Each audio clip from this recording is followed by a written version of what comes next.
quiero compartirles algunas reflexiones para situar primero este congreso, este foro que están haciendo junto al Congreso, en un contexto, si ustedes quieren, histórico estructural, para luego plantearnos algunos desafíos por venir. ¿Bien? Todo eso en 15 minutos, así que le voy a meter pata. En primer lugar, entonces, diagnostiquemos la situación histórico-estructuralmente. Básicamente podemos decir lo siguiente.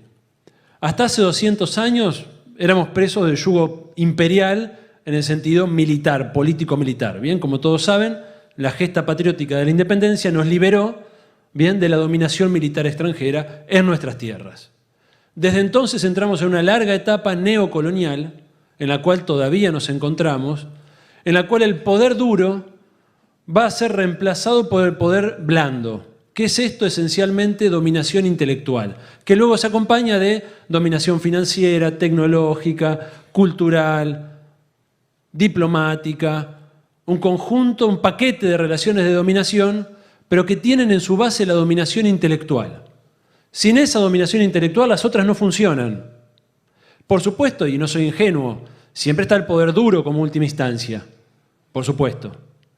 Poder blando, hasta que el poder blando no alcanza y viene el garrote, ¿no?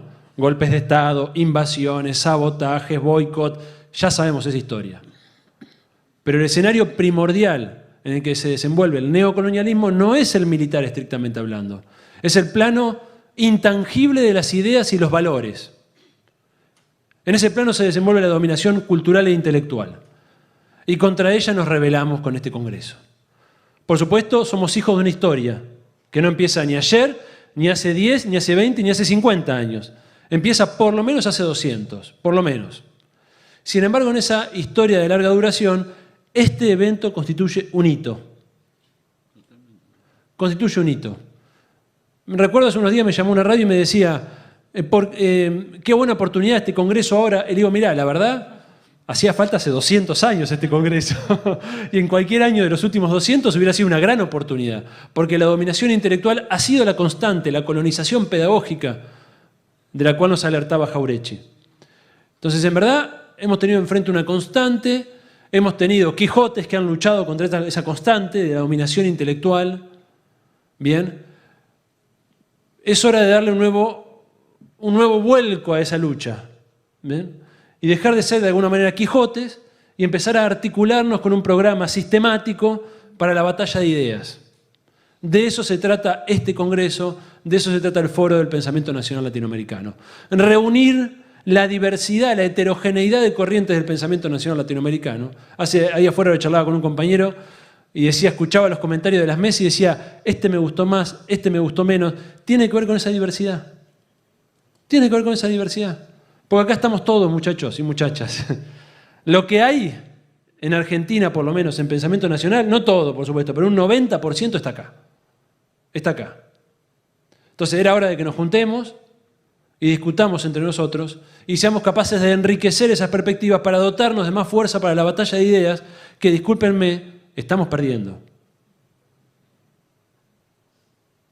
Bien, y ahí está el siguiente objetivo para mí central de este Congreso, que es el trasvasamiento generacional. La generación de los 70, que de alguna manera son lo que decía el compañero, los maestros, ¿no? ¿Por qué son los maestros? Porque sirvieron de hilos de continuidad con el gran pico del pensamiento social crítico latinoamericano, que fue el pensamiento de los 60 y 70. Fue nuestro pico. Ahí nació la filosofía de la liberación, la teología de la liberación, el pensamiento latinoamericano en ciencia, tecnología y desarrollo, la teoría de la dependencia, la pedagogía del oprimido. Las grandes matrices del pensamiento latinoamericano están en los 60 y los 70. Después tuvimos compañeros que heroicamente, durante 30, 40 años, sostuvieron una producción, una línea de continuidad. Bien. Ahora bien, esos compañeros o están muy viejitos, o han fallecido algunos, y es hora de que una nueva generación tome la posta. Y es esa generación, como bien reconoció Pancho, es esa generación la que organizó este Congreso. Somos todos compañeros que estamos alrededor de los 30, 40 años. Y eso es muy interesante, es una muy buena señal. Es una muy buena señal. Entonces, sobre ese diagnóstico de base de que estamos en un contexto neocolonial, de que ese neocolonialismo tiene una segunda característica, además de que es el poder blando que legitima un conjunto, la dominación intelectual, legitima un conjunto de relaciones de dominación. La otra novedad del neocolonialismo es que surge una intelectualidad nativa que es funcionaria a los intereses del imperio, ¿no? Es funcional a los intereses del imperio.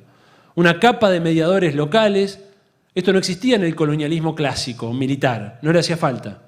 Ahora tenemos una inteligencia, ¿no? Una capa de intelectuales que reproduce nuestra condición de subdesarrollo y dependencia y que legitima esa misma condición neocolonial.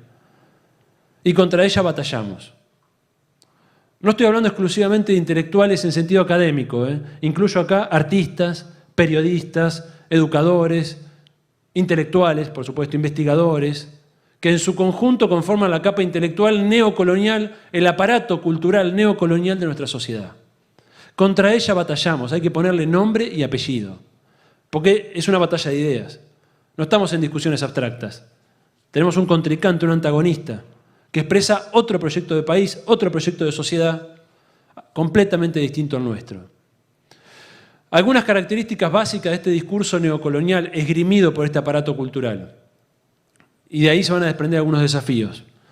2 o 3 características básicas. Una, el aparato cultural neocolonial construye la idea de que no hay alternativa. Ese lema, ustedes recuerdan el lema neoliberal, en inglés, there is no alternative, ¿no? TINA, la sigla. Esa idea de no hay alternativa es apropiada, es adoptada por la intelectualidad local para hacernos creer que nuestros mejores intereses son los intereses del imperio. Que no nos queda otra que seguir a pie juntillas lo que el imperio ordena. Y como no hay alternativa, bueno, es lo que se puede. Es convencernos de que nuestra condición de dominados es la única condición posible y que por lo tanto el camino en el que estamos inmersos es el camino de lo posible, ¿no? El segundo elemento es la construcción permanente de un sentimiento de inferioridad. Esta idea de que, bueno, somos todos corruptos, somos todos ladrones, no servimos para nada. ¿Ustedes vieron el cine, la televisión, la literatura? ¿Qué imagen de nosotros mismos nos muestra? Realmente, con este pueblo decís no voy a ningún lado. Esa construcción de la inferioridad, esa construcción del sentimiento de inferioridad, del no se puede, es un elemento central de la cultura neocolonial. Y un tercer elemento de esta cultura neocolonial es identificar lo que se le opone nosotros, lo que decía Francisco, como lo folclórico, lo particular. Bueno, coexistimos con ellos, pero ellos no hablan de los temas centrales. Son como un nicho, ¿no? Nos nichifican, nos ubican en un rincón tolerable, como una artesanía indígena. ¿Bien? Ahí se ha construido esa imagen de nosotros mismos construyen. De todo esto desprendo algunos desafíos por delante para esta nueva generación que creo que empieza a usar sus armas, ¿no? Usar sus propias armas y elaborar sus propias producciones. 5 breves notas o desafíos. La primera, el título de este congreso. El pensamiento es nacional latinoamericano. Y es una batalla que, por supuesto, heredamos de los compañeros de las generaciones anteriores, no es nueva, pero en la cual todavía estamos perdiendo. No tenemos un consenso al respecto. Por supuesto, en esta aula sí, estamos todos de acuerdo, pero allá afuera en la sociedad no existe todavía el consenso de que la nación es la nación latinoamericana, de que no hay viabilidad posible para nuestros países fuera de la unión regional. No la hay ni materialmente ni en ningún plano, ¿no? Entonces, ese consenso tenemos que ir a construirlo allá afuera, acá ya lo tenemos. Bien, primer plano entonces creo yo del desafío es este, ¿no? Seguir alimentando la dimensión de la unidad regional como parte de la identidad nacional. Segundo elemento, romper con esta imagen del particularismo en la cual muchas veces hemos caído. Quizás esta cuestión de redundar en la cuestión de la identidad, que es importante, pero tenemos que ir más allá de la identidad, creo yo, y empezar a discutir los problemas universales. El pensamiento nacional, lo decía Jauretche, ¿no? Es lo universal visto por nosotros. Entonces tenemos que ir hacia la discusión global, universal, a la discusión general, no quedarnos nosotros mismos asumiendo el papel de periféricos o de marginales. Desde esa periferia en la que estamos vamos a discutir el corazón, ¿bien? El centro.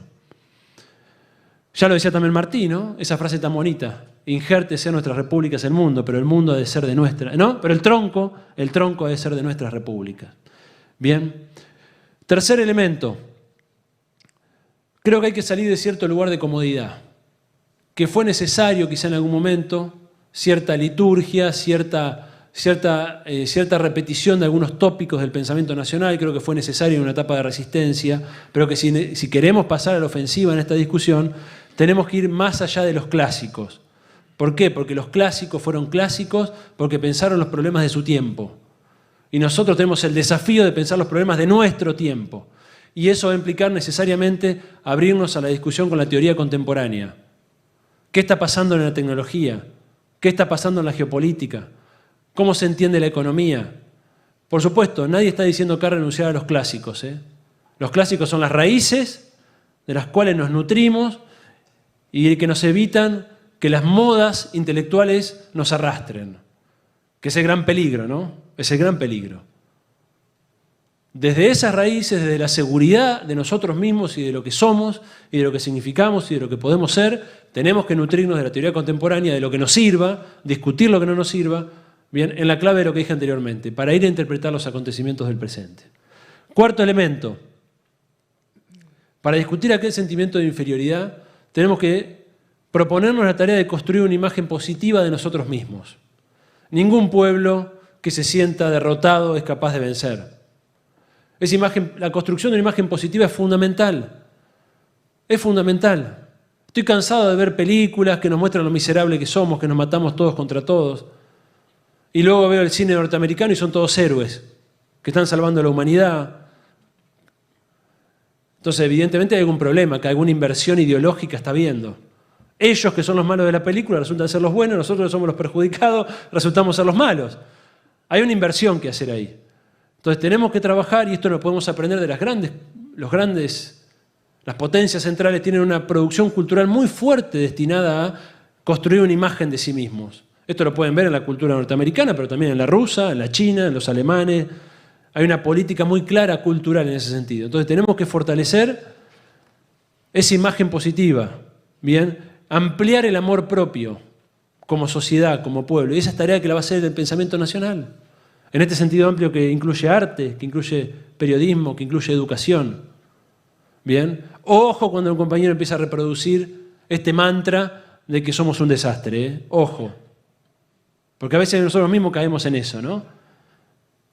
Ojo. ¿Bien? Tenemos historias de heroísmo cotidianas en nuestro país y en toda Latinoamérica.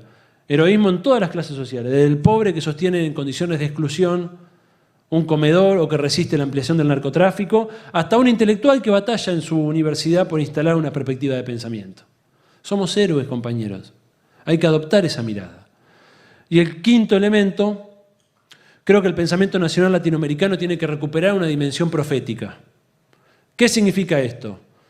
Muchas veces somos muy buenos en analizar la dependencia, las causas del atraso, los mecanismos del poder, pero carecemos de propuesta. No somos capaces de formular una imagen de futuro deseable hacia la cual caminar y de convidar esa imagen de futuro. Entonces, cuando no lo hacemos, corremos el riesgo de transformar el pesimismo de la inteligencia en pesimismo de la voluntad. Por lo tanto, consagrar el statu quo. Hay que tener siempre muy atento a este lema de Gramsci, ¿no? Pesimismo de la inteligencia para el análisis de la realidad, para no errarle, porque errarle en el diagnóstico es errar en la acción. Pesimismo de la inteligencia. Pero la doble tarea, igual de importante, es la construcción del optimismo de la voluntad. ¿Cuáles son los medios para salir de esa situación? ¿Qué imagen de futuro yo construyo? Ya lo decía Varsavsky, el último Varsavsky, ¿no? Filosofía constructiva.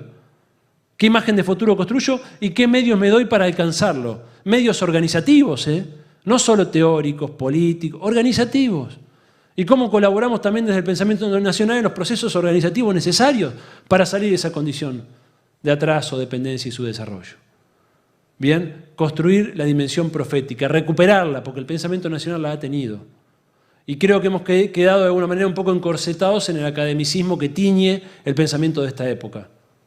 Academicismo que muchas veces ha redundado en excelentes trabajos de investigación y de análisis, de diagnóstico. Pero cuando le preguntás la propuesta al compañero o a la compañera, te dice, no sé, yo solamente estudié cómo funcionaba esto. pero no sé cómo salir de ahí. Y bueno, hermano, ponete a laburar en eso. Bien, así que esa es una de las tareas que también nos proponemos como foro y como congreso. Muchas gracias.